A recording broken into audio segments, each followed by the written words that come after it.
Hello 9D, back again to the characterization in the giver.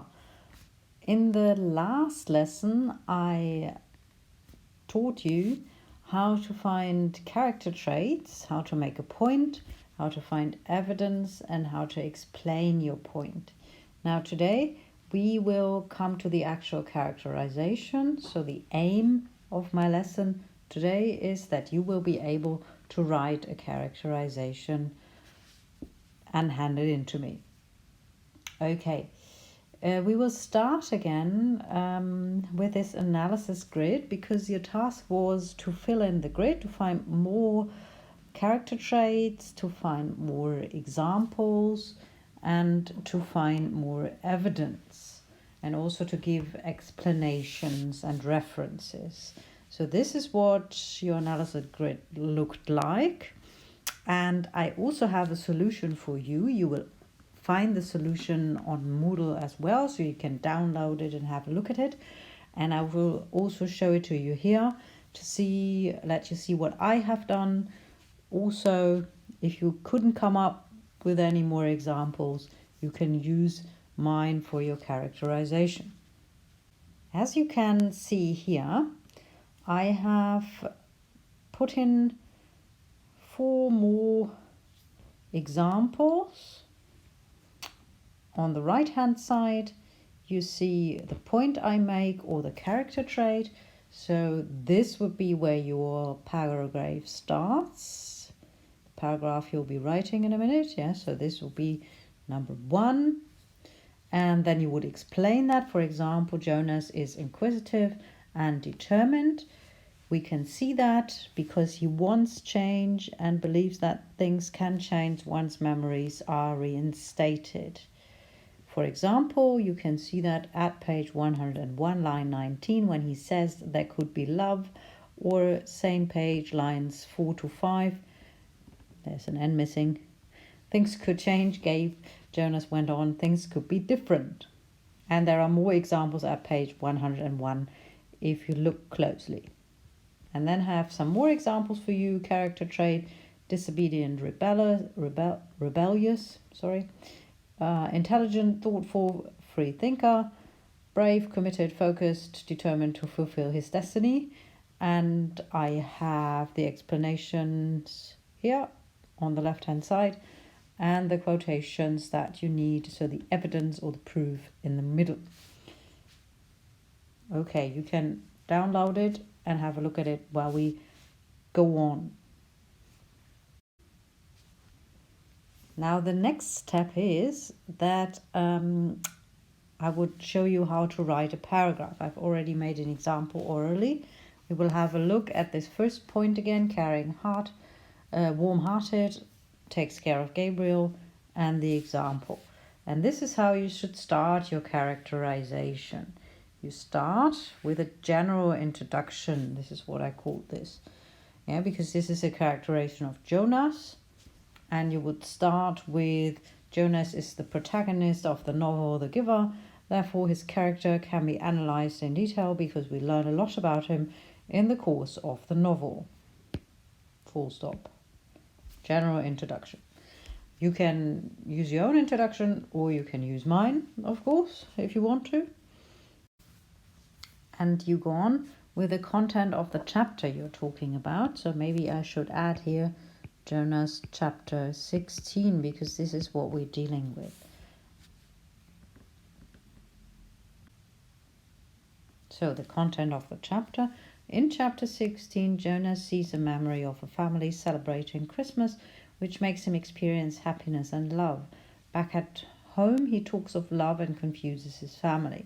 Jonas starts to doubt the norms of his society and does not take his pill that night.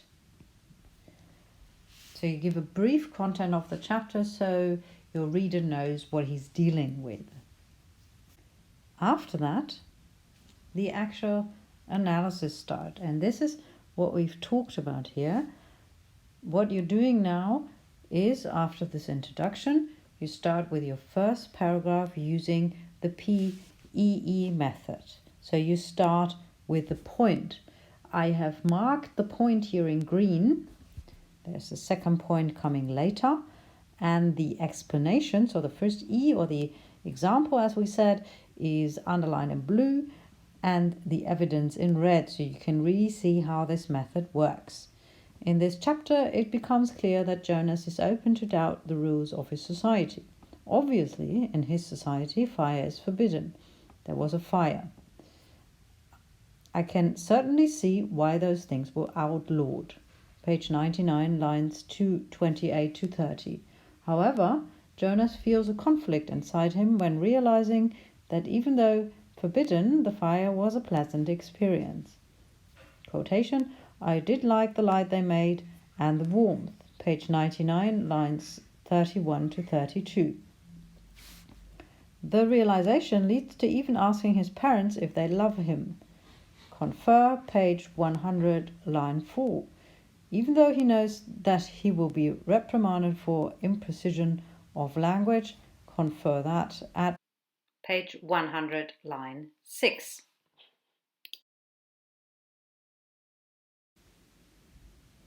There might be a few things you're not familiar with here. The first one is maybe this here. Maybe you know that from your German lesson. That means that I've left part of the quotation out because it's quite long and not everything is important. The other thing is the abbreviation CF. And if you've listened carefully, you heard that I said confer, which is the word for Vergleiche. In German, you usually do this abbreviation, and in English it's CF. Yeah, to confer, vergleichen. Of course, actually, you know the word to compare for vergleichen, but if you're quoting things or if you're referring to a text, you use the abbreviation CF for confer. Now you can see how my paragraph works. Yeah, this is my first paragraph. Point, example, explanation, and then the evidence in the text. And this is how your paragraphs should work. And to help you with that, there's another sheet, M18 checklist, how to write a perfect paragraph. Write a first draft of a paragraph, like I've just done. Keep in mind how to write the perfect characterization criteria, PE. You can have a look at M17 now if you're unsure how it works. Then fill in the checklist as a means of revising a paragraph structure and language. Use tick. In the well done column, give reasons why you think something has to go in line for revision and come up with suggestions for improvement. And then you revise your paragraphs and rewrite them. So as you can imagine, this is actually an exercise done by a partner. So it's actually a partner exercise. But at the moment, unfortunately, you don't have a partner. And this is why you have to check and revise for yourself. If you have the opportunity to find a partner, that means maybe you write your paragraphs and then you take a photo and send them to a friend, and he or she would like to do the revising, then that would be great, of course. Yeah, but if you don't have this opportunity, you have to find that for yourself. So you have to say, is that a topic sentence? Yeah, that means, for example, it could not be a meaningful topic sentence. A good topic sentence, for example, Jonas is a very mature 12-year-old. Yeah, the topic sentence is the sentence that comes first, the point you're making. Yeah, this is the point. And when you're correcting, you should always be sure that you're actually making a point. You're saying something meaningful, that you're not only saying, you remember that example, Jonas is a good-looking guy. Yeah, this is not a point. It's not interesting. Okay, then you make sure that you have examples or evidence. Own words, argument is elaborated. Maybe yes, if everything went fine, evidence is there. Or you say, here, this is not good, not well done. Yeah, there needs to be some revision. And you have a look at the language. Are there connectives?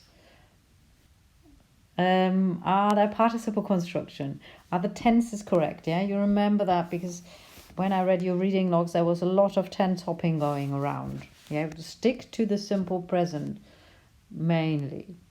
There might be exceptions. Yeah, no hopping around in tenses, simple past, will, future, whatever. Yeah, stay in the simple present most of the time. Okay, so now you write your characterization. You use this sheet to revise the characterization and improve it. And if you think that the characterization now is perfect, you can hand it in via Moodle and I will read it. And I had 4 more character traits and explanations and evidence, and this is a minimum. Okay, now in German. Ihr schreibt jetzt die Charakterisierung, so wie es ihr jetzt gelernt habt, Point, Evidence, Explanation.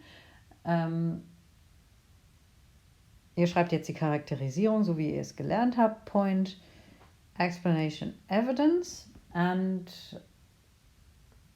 und ihr müsst außerdem, was schon vorgegeben war, also ihr könnt meinen ersten Absatz übernehmen, wenn ihr wollt, ist aber ein bisschen langweilig.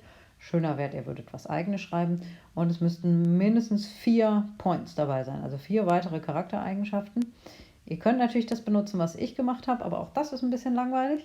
Besser wäre, ihr würdet eigene Beispiele finden, eigene Begründungen, eigene Zitate und eure ganz eigene Charakterisierung schreiben. Die Charakterisierung ist Pflicht, das heißt, ihr müsst sie machen und ihr müsst sie auch abgeben.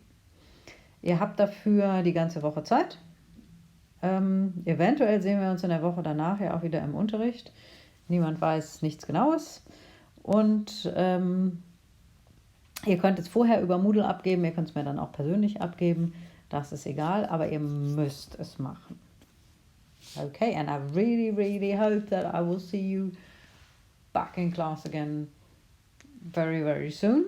If not, there will be more funny videos to learn how to do things like characterizations. Okay, bye bye.